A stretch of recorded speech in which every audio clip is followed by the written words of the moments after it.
You're back on talkSPORT End Zone, our dedicated NFL YouTube channel with myself, Will Varney, here with the New York Jets ahead of them taking on the Minnesota Vikings this Sunday afternoon. Live commentary on talkSPORT 2. It's an absolute pleasure to say that I'm joined by a real star for the New York Jets so far this season, running back Braelon Allen. Braelon, thank you so much for joining us.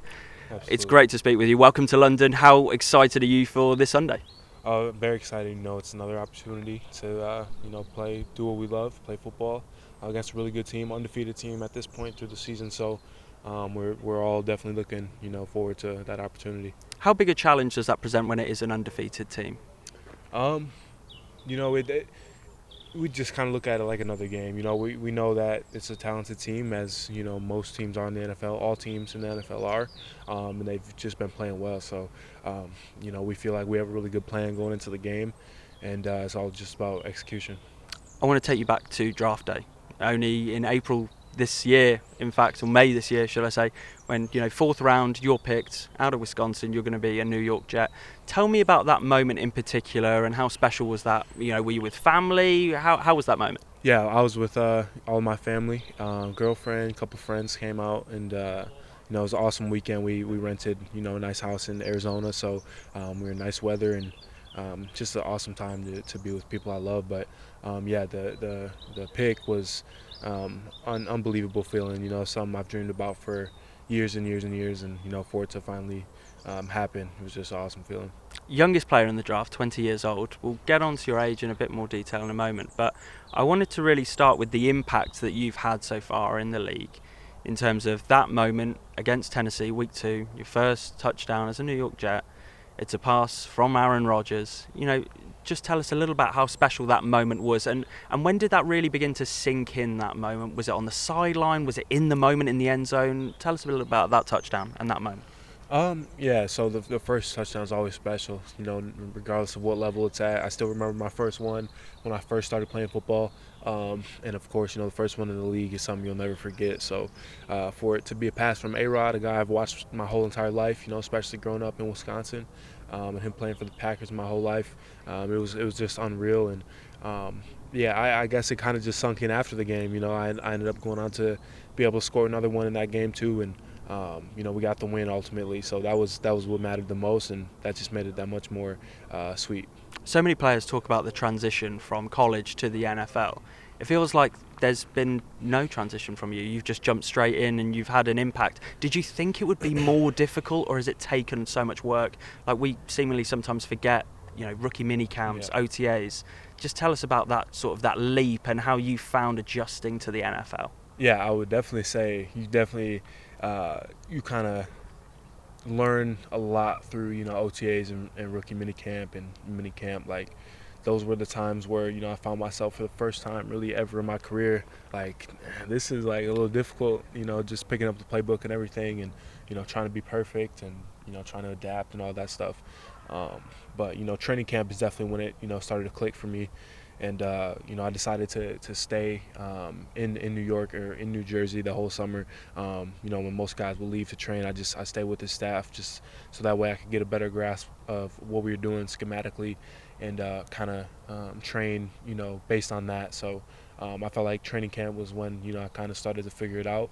And then was able to carry it into the season. You mentioned how Aaron's somebody you've watched growing up, a legend of the game, and there's other vets in this New York Jets organisation, the likes of Tyron Smith, for example. I wanted to ask how you, coming in as the youngest player in the draft, 20 years old, did you feel like you had to try and impress these guys? Were you a bit starstruck, or did you adapt to it knowing that you had a bit of a chip on your shoulder, you wanted to prove yourself? It's a little bit of all those things. It's I'm still young, so for me, I was just talking to Brees today, like, I don't care how old or how prominent I get in this league, like, I'm always going to be a fan of guys, and the game of football in itself. So when I got here and I was around guys like Aaron and Tyron and Mike Williams and Garrett, and all these guys that I've watched for a long time, it's first of all, it's an honor to be in their presence and be on the same field as them. But, I didn't feel like I needed to impress them, but more so earn their trust. So that way, they when I'm on the field, they don't have anything to worry about, and, there's no drop off from Brees. Talk to me about I saw the nickname, the Killer Bees, yourself and Brees. That nickname has started to gain traction across the internet. Talk to me about that 1-2 punch, yourself and Brees, that relationship building on the field and off it as well. How's that playing out, and how much are you enjoying being a running back alongside Brees in this organisation? Yeah, it's I couldn't ask for a better situation to come into. Another young guy who's had a ton of success early in his career, and I think we complement each other very well, almost perfectly. And like I said, it was just about earning the trust in everybody in the organization to be able to put myself in opportunity to play. Even though we have a guy like Brees, to where I get in the game and there's not any drop off. So it's been a great deal for me, and we have a great relationship. I saw recently you mentioned how you're not just a power back in terms of what you're able to bring. You're elusive, you have that speed, you have that talent on the field.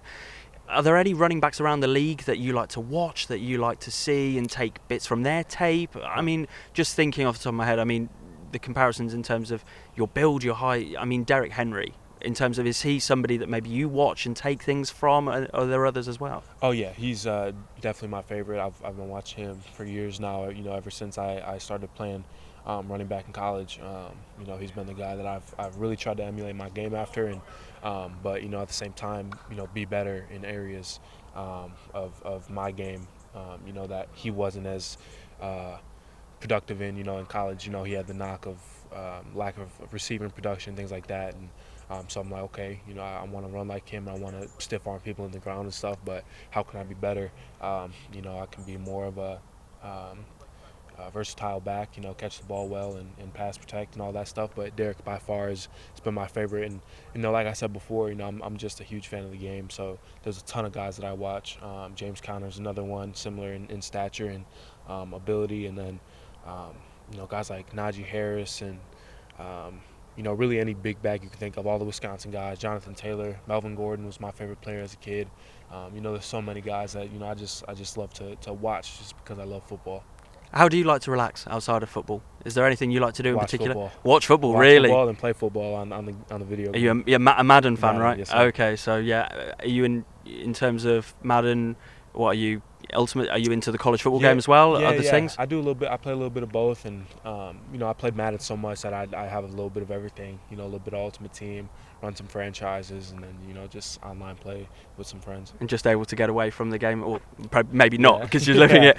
Finally, I just wanted to ask you, ahead of this weekend's game against the Vikings, this is a stiff defense, a stiff test in terms of what Brian Flores has been able to do with this team. How do you see yourself in the run game as well as this offense being able to cause the Vikings defense problems after last week's frustration as well? Yeah, you said it. They have a very, very good defense, very good D coordinator who's had a lot of success. So, I think there's things that we can take advantage of, and we're gonna do our best to execute. And for me, just run the ball hard and give them reason to keep wanting to run it.